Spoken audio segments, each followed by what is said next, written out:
Hello welcome back to my channel. ഇന്ന് day 3 in Mumbai ആണ്. So ഞങ്ങൾ ഇന്ന് എല്ലാവരും ചെറുക്കൻ്റെ വീട്ടിലോട്ട് പോവുകയാണ്, അതായത് എൻ്റെ അമ്മായിയുടെ വീട്ടിലോട്ട് ഫ്ലാറ്റിലോട്ട് പോവുകയാണ്. ഞാൻ പറഞ്ഞില്ലേ, 4ാമത്തെ വയസ്സിലാണ് ഞാൻ ഫസ്റ്റ് മുംബൈയിൽ വരുന്നത്. അതിന് ഇത്രയും ഇയർ ഗ്യാപ്പ് കഴിഞ്ഞിട്ടാണ് ഞാനിപ്പോൾ വരുന്നത്, അതായത് കെട്ടി 2 പിള്ളേരായി കഴിഞ്ഞിട്ടാണ് ഞാനിപ്പോൾ വരുന്നത്. സോ കുറേ ഗ്യാപ്പ് ഉണ്ട്. ആയുഷിൻ്റെ ഈ പ്രായത്തിലാണ് ഞാൻ ആ സമയത്ത് വരുന്നത്, അതുകൊണ്ടാണ് നല്ല ഗ്യാപ്പ് ഉണ്ട് കേട്ടോ. അങ്ങനെ ഞങ്ങൾ ഹോട്ടലിൽ നിന്ന് ഇറങ്ങിയിട്ട് പെണ്ണിൻ്റെ വീട്ടുകാരൊക്കെ ഉണ്ടായിരുന്നു. അവർ ഇന്നത്തെ ഈവനിങ് ഫ്ലൈറ്റിന് അവർ പോകും. സോ ഞങ്ങൾക്ക് ബസ്സൊക്കെ അറേഞ്ച് ചെയ്തിട്ടുണ്ടായിരുന്നു. ഞങ്ങൾ പക്ഷേ നാളെ 11:40 ട്രെയിനിനാട്ടോ ഞങ്ങൾ പോകുന്നത്. അങ്ങനെ അവിടെ എത്തിയിട്ട്, അതായത് ഫ്ലാറ്റിൽ എത്തിക്കഴിഞ്ഞിട്ട് ഞങ്ങൾക്ക് കുറച്ച് പരിപാടി ഉണ്ടായിരുന്നു.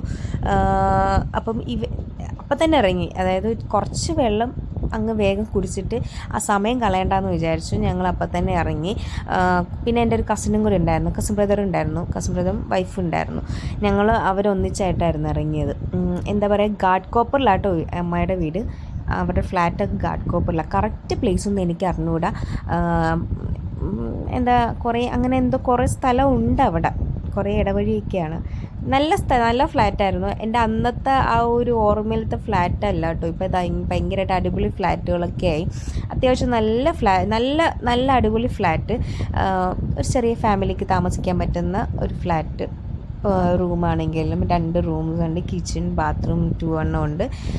ഇത് കണ്ടില്ലേ, ഇതാണ് ഹോള്. എനിക്ക് ഏറ്റവും ഇഷ്ടപ്പെട്ടത് ആ ഗ്ലാസ് സൈഡിലുള്ള ആ ഒരു സീറ്റിംഗ് അറേഞ്ച്മെൻറ്റാണ്. എനിക്ക് ഭയങ്കര ഇഷ്ടപ്പെട്ടു.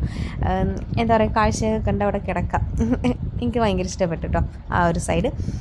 അങ്ങനെ ഞങ്ങൾ അവിടെ നിന്ന് ഇറങ്ങിയിട്ട് ഈ ഗാഡ് കോപ്പർ ഈസ്റ്റാണോ വെസ്റ്റാണോ എന്നറിയത്തില്ല, അങ്ങനെ എന്തൊരു സ്ഥലമുണ്ട് ഇങ്ങനെ പറയുന്നത്, ഈ പർച്ചേസ് ചെയ്യാൻ വേണ്ടിയിട്ട് നല്ല വിലക്കുറവുള്ള സാധനങ്ങൾ. വിലക്കുറവ് എന്ന് പറയാൻ പറ്റത്തില്ല, വിലയുണ്ട്. പക്ഷേ എന്നാൽ നമ്മളത് ബാർഗെയിൻ ചെയ്ത് നമ്മുടെ റേഞ്ചിന് എത്തുവാണെങ്കിൽ മാത്രം നമ്മൾ വാങ്ങിക്കുക. അതാണ് ഐഡിയ. നമുക്കിഷ്ടപ്പെട്ടില്ലെങ്കിൽ തിരിഞ്ഞ് നടക്കുക. അപ്പോഴേക്കും വിളിക്കും നമ്മളെ, ഇത് വേണോ എന്ന് ചോദിച്ചിട്ട്. സോ ഞങ്ങൾ അത് കഴിഞ്ഞിട്ട് നേരെ വീട്ടിലോട്ട് പോയി. അവിടെ നിന്ന് ഫുഡൊക്കെ കഴിച്ച്, അത് വീഡിയോസൊന്നും എടുക്കാൻ പറ്റിയില്ല. അത് കഴിഞ്ഞ് ഞങ്ങളുടെ ഫാമിലി ഫ്രണ്ട്, അതായത് ഞങ്ങൾ ഗൾഫിലായിരുന്നു. എൻ്റെ 2.5 വയസ്സ് മുതൽ ഞങ്ങൾ ഗൾഫിലായിരുന്നു. അങ്ങനെ അവിടെ നിന്ന് ഉള്ള ഒരു ഫ്രണ്ട്ഷിപ്പാണ്. ഫയാനെക്കാട്ടി ഒരു 2 വയസ്സിനും ഇളയതാണെന്ന് തോന്നുന്നു അവൻ.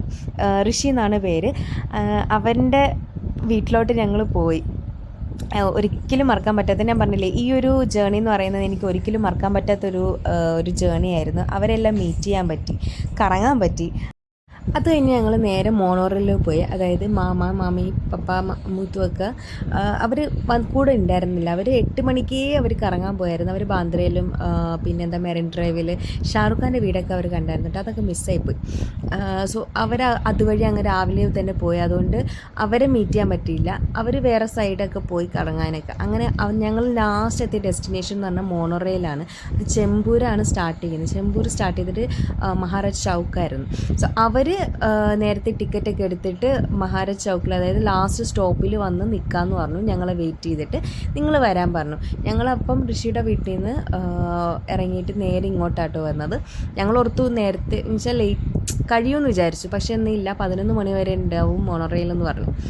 അങ്ങനെ ഞങ്ങൾ ചുമ്മാ ഞങ്ങൾ കയറിയതാണ്. അതായത് കുറച്ച് ലോങ് ആണ്. ഈ ലാസ്റ്റത്തെ സ്റ്റോപ്പിൽ വരെ ഞങ്ങൾ ടിക്കറ്റ് എടുത്തിട്ടുണ്ടായിരുന്നു. 40 rupees ആയിരുന്നു കേട്ടോ പെർ ഹെഡ്. അങ്ങനെ ചുമ്മാ എന്താണെന്നറിയത്തില്ല, ഞങ്ങൾക്ക് മോണോറെയിലിൽ കയറണമെന്ന് പറഞ്ഞപ്പോൾ അങ്ങനെ ഞങ്ങൾ എല്ലാവരും കൂടി കയറിയതാണ് മോണോറെയിലിൽ. പിന്നെ ഞങ്ങളത് കുറച്ച് കഴിഞ്ഞപ്പോൾ ഞങ്ങൾ ഫ്രണ്ടിൽ പോയിരുന്നു കേട്ടോ, ആ ഒരു ഇത് കാണാൻ വേണ്ടി. അപ്പം നമുക്കൊരു ഇൻട്രസ്റ്റ് തോന്നി. അതായത് ആ ഫ്രണ്ടിൽ ഇങ്ങനെ ഇരുന്നപ്പം ഒരു നല്ല കാഴ്ചയായിട്ടായിരുന്നു തോന്നിയത്. അങ്ങനെ അവരവിടെ വെയിറ്റ് ചെയ്തിട്ടുണ്ടായിരുന്നു. തിരിച്ച് ഞങ്ങൾ ഒന്നിച്ചായിരുന്നു. പിന്നെ അത് കഴിഞ്ഞിട്ട് ഞങ്ങൾ വീണ്ടും അമ്മയുടെ വീട്ടിലോട്ട് പോയി. അതായത് ഇവർ കണ്ടിട്ടില്ലായിരുന്നല്ലോ, ഇവർ രാവിലെ പോയില്ലേ, അതുകൊണ്ട് ഇവരെയും കൊണ്ടിട്ട് ഞങ്ങൾ ഫ്ലാറ്റിൽ പോയി അമ്മയുടെ. അത് കഴിഞ്ഞിട്ട് അതെല്ലാം കഴിഞ്ഞിട്ട് നേരെ ഹോട്ടലിലോട്ട്. നല്ല വിശപ്പുണ്ടായിരുന്നു ഇവരെന്താ സംഭവം എന്ന് പറഞ്ഞാൽ, രാവിലെ പുറത്തുനിന്ന് എങ്ങാണ്ട് എന്തോ ഇച്ചിരി കഴിച്ചതുള്ളൂ. ഉച്ചക്ക് പോലും ഫുഡ് കഴിച്ചിട്ടില്ലായിരുന്നു. രാത്രിത്തെ ആ ഫുഡ് കിട്ടിയതാണ് അവർ കഴിക്കുന്നത്. അതിന് മുന്നേ ഒന്നും കഴിച്ചിട്ടില്ലായിരുന്നു. ഞങ്ങൾക്കും അതുപോലെ തന്നെ ഉച്ചക്ക് കഴിച്ചിട്ടുണ്ടായിരുന്നു, എന്നാലും ഞങ്ങൾക്ക് വിശപ്പുണ്ടായിരുന്നു. രാത്രി ലേറ്റായിട്ടല്ലായിരുന്നു എത്തിയത്. അതുകൊണ്ട് ഞങ്ങൾ അവിടെ ചെന്നു, അപ്പം തന്നെ ഫുഡ് കഴിച്ചു. അത് കഴിഞ്ഞിട്ടായിരുന്നു ഫ്രഷായി നല്ലോണം കിടന്നുറങ്ങി. അപ്പോൾ ഇന്നത്തെ അത്രേ ഉള്ളൂ. ഞങ്ങൾ ഇനി നാളെ 11:40 ഞങ്ങളുടെ ട്രെയിനാണ്. സോ ഞങ്ങളിപ്പോൾ ബോംബെ വിടുകയാണ്.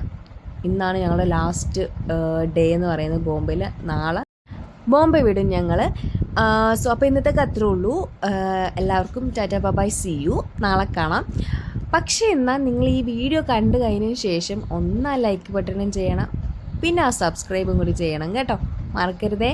അപ്പോൾ ടാറ്റ ബൈ സീ യു.